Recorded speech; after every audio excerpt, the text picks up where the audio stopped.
This is Bloomberg Law with June Grasso from Bloomberg Radio. You should not have to compete in the woke Olympics just to get a job or just to get admitted to a school. And so in Florida, we said we're the state where woke goes to die, and we have made that a reality. And we're going to do that for the country.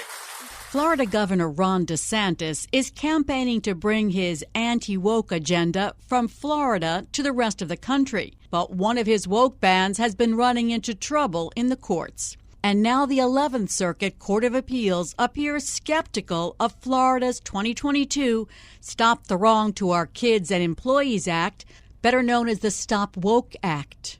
A panel of judges heard oral arguments in a First Amendment challenge to the part of the law that restricts how businesses can conduct diversity training for their employees. A federal judge had already blocked both the workplace and university classroom portions of the law late last year. Joining me is David Lopez, a university professor at Rutgers Law School and the former General Counsel of the EEOC. So, David, tell us about this anti-woke law.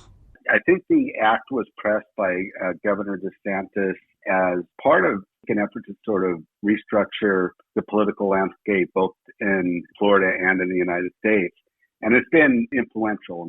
There have been other states, mostly in the South and Midwest, who have also adopted similar type of legislation. The legislation aims at basically restricting discussion of 8 specific concepts that the state deems repugnant. And some of these, relate to issues such as affirmative action, such as reparations, such as discussions about institutionalized racism and institutionalized sexism. And so almost immediately, this act was challenged by students and educators in Florida, and it's also been challenged by the business community. And what this act does that has drawn a lot of attention outside of the substantive sweep is that it actually creates a private right of action that allows individuals to sue either professors or universities or businesses who violate the act.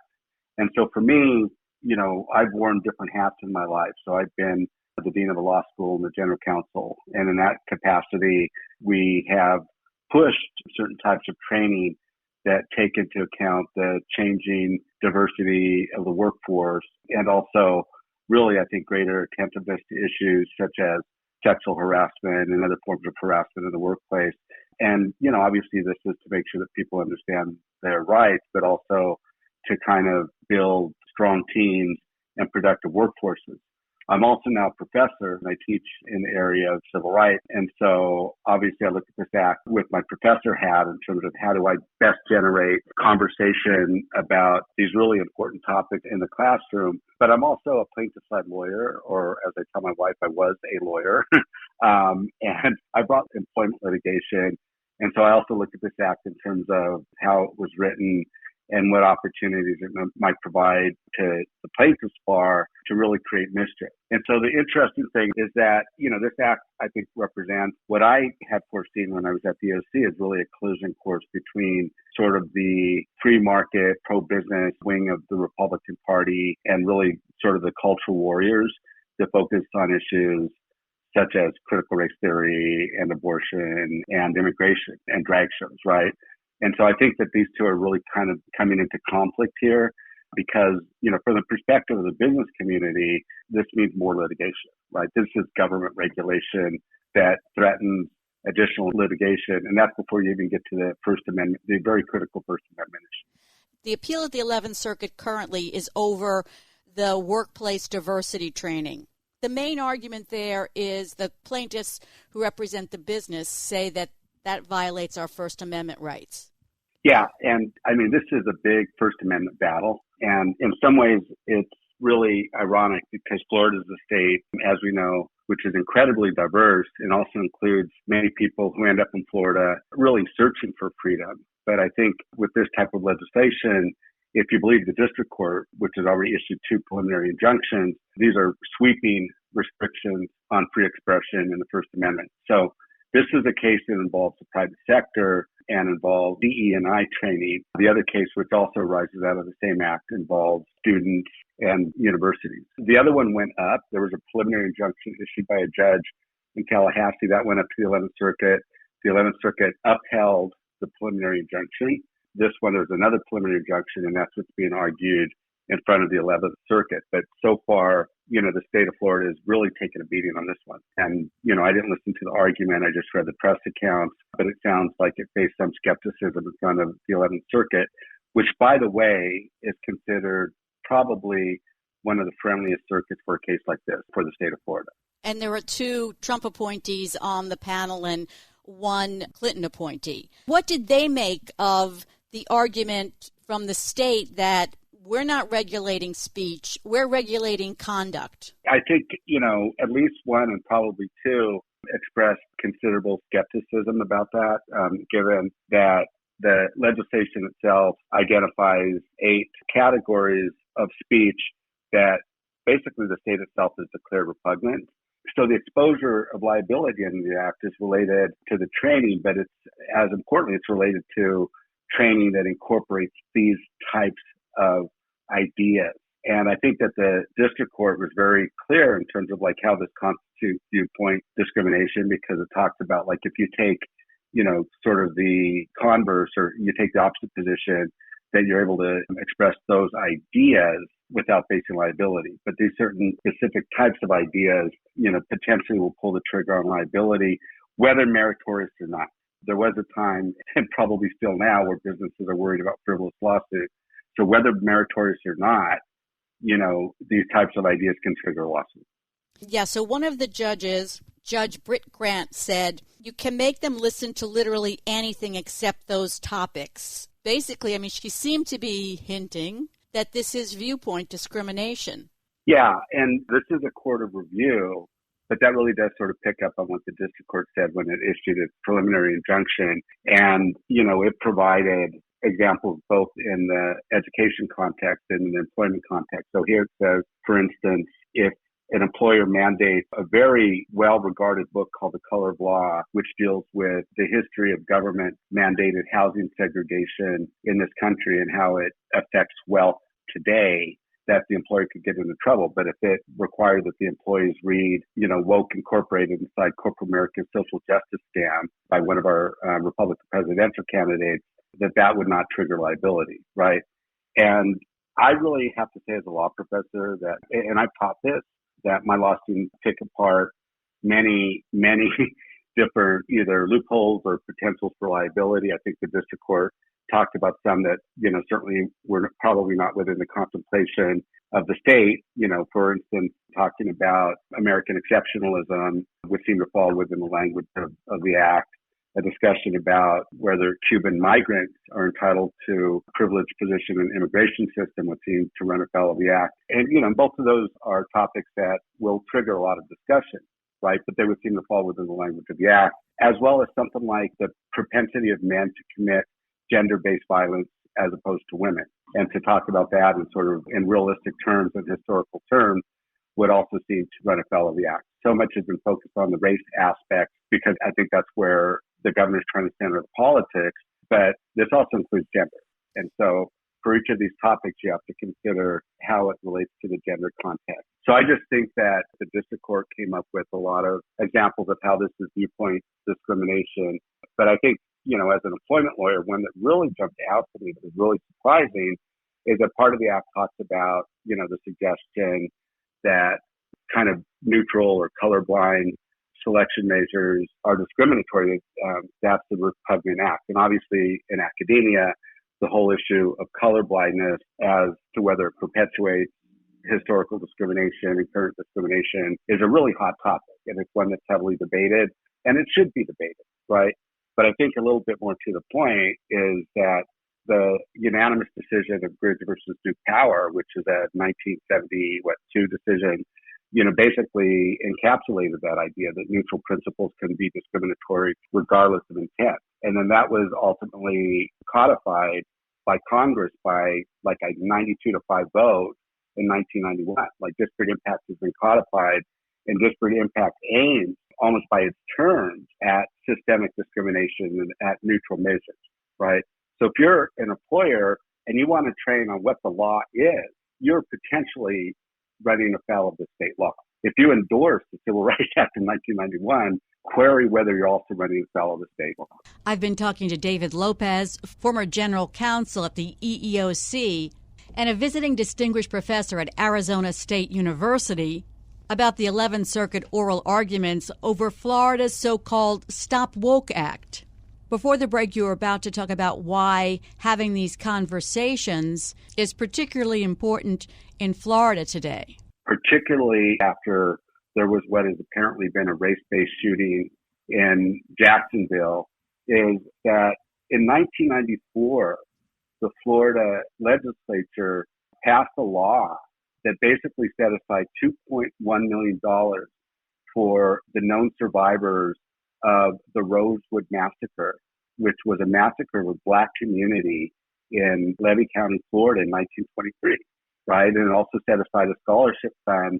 And the governor, when he signed it, talked about the state's shame and moral responsibility. So the state itself, in my view, to its credit, recognized this history and recognized it in a way that they provided what they regarded, really broadly as sort of a moral compensation for this harm that was part of Florida at the time. And as of yesterday, some may argue that there's a through line between that violence and what happened. And so I think it's important for Floridians as a very diverse state to be able to have these conversations in sort of an unfettered setting. And for responsible employers who now have diverse workforces, I think this provides a lot of scary exposure for litigation. And that's why it's being challenged in the first place. Another issue the plaintiffs brought up was that this law is overly vague. I mean, it's hard to tell exactly what you can say in these diversity trainings and what you can't say. I really don't put on my plaintiff side hat that much, but I'm like, if I were a cynical plaintiff side lawyer, this could be a gravy train in a lot of ways that I don't think that the state really thought through very well. But putting that hat aside, putting on either my employer hat, but also my professor hat, it's hard to make heads or tails. So a lot of the 11th Circuit talked about whether, I think the state sort of started to make concessions that, no, you can talk about this, you just can't endorse it. But at what point does triggering the discussion constitute an endorsement? I don't think that's clear, right? And the state's like, look at the dictionary, but I don't think that's clear. I don't think that would be clear for me as a professor who assigned the color of the law, who assigned the new Jim Crow, which argues there's systemic discrimination in the criminal justice system, and requires the devil in the Grove, which is about Thurgood Marshall in Florida in the 1940s navigating the realm of racial violence in that state. And I endorse that book. And that book talks about a lot of these issues. I don't know at what point are you like endorsing the book, or you're just like, oh, well, read it, let's talk about it, and, whatever. As a professor, I think that some of the politicians completely don't get this. What you want is you want to have a robust discussion from a broad range of perspectives. I think what this legislation does in a state that's very diverse, it makes any conversation about race or gender, either at the university or in the workplace, fraught with peril. Florida also said, well, this law only applies if the diversity training is mandatory for employees. And one of the judges said, how do you train an employee if they aren't required to go? But suppose it's not mandatory. I'm going to basically express something that I've heard expressed to me by employers, which I actually think makes a lot of sense.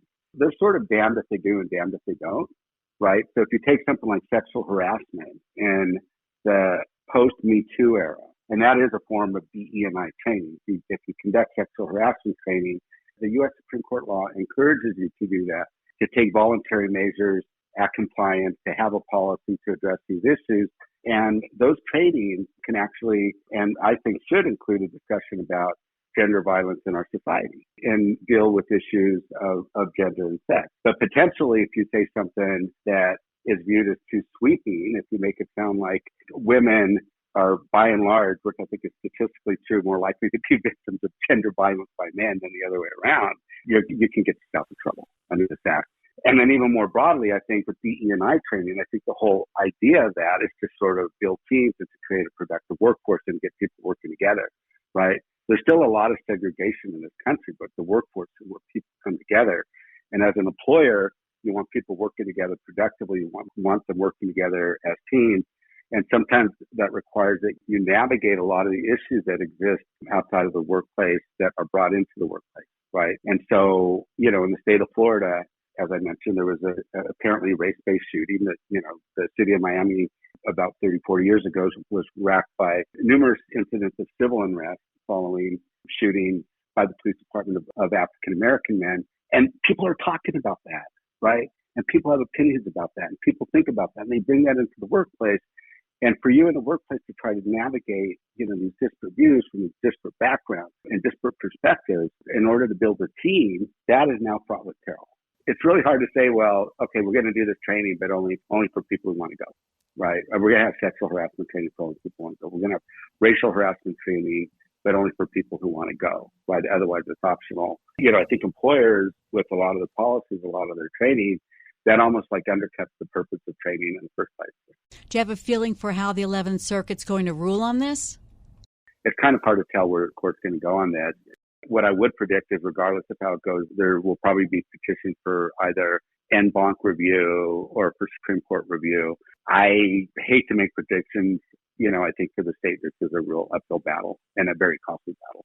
But I think it's fair to say that, he's had a First Amendment problem in the courts, not only in this area, but in other areas. And I think part of the problem here, and this is me putting on my law professor hat, is I think that the performative nature of the politics here, the attempt to, I think, establish a brand, took precedence over, I think, kind of serious drafting of legislation and thinking it through. And, that happens a lot. The politics of legislation will often lead to bad legislation instead of the careful lawyering that I think you need to do to enact legislation that's not going to cost taxpayers a lot of money and then ultimately get struck down. And so I'm in Arizona, so I've seen a lot of that in Arizona. Arizona went through a period in the 2010s where it was really the ground zero of a lot of anti-immigration legislation and also, bans against Mexican-American studies and English-only bans, and almost all of that got struck down in the courts as, violative of the Constitution, right? And so I just think that Florida didn't invent the strategy before Arizona. There's California. Now, Texas is jumping on board. And I just think that sometimes, and I can't say this is happening now, but I think sometimes the politicians are like, oh, even if it gets struck down, then I'll just sort of blast the court. It's still kind of a win-win for it. Well, we'll see whether it's a win at the 11th Circuit or not. Thanks so much for being on the show, David. That's David Lopez, the former General Counsel of the EEOC. He's a professor at Rutgers Law School and a visiting professor at Arizona State University.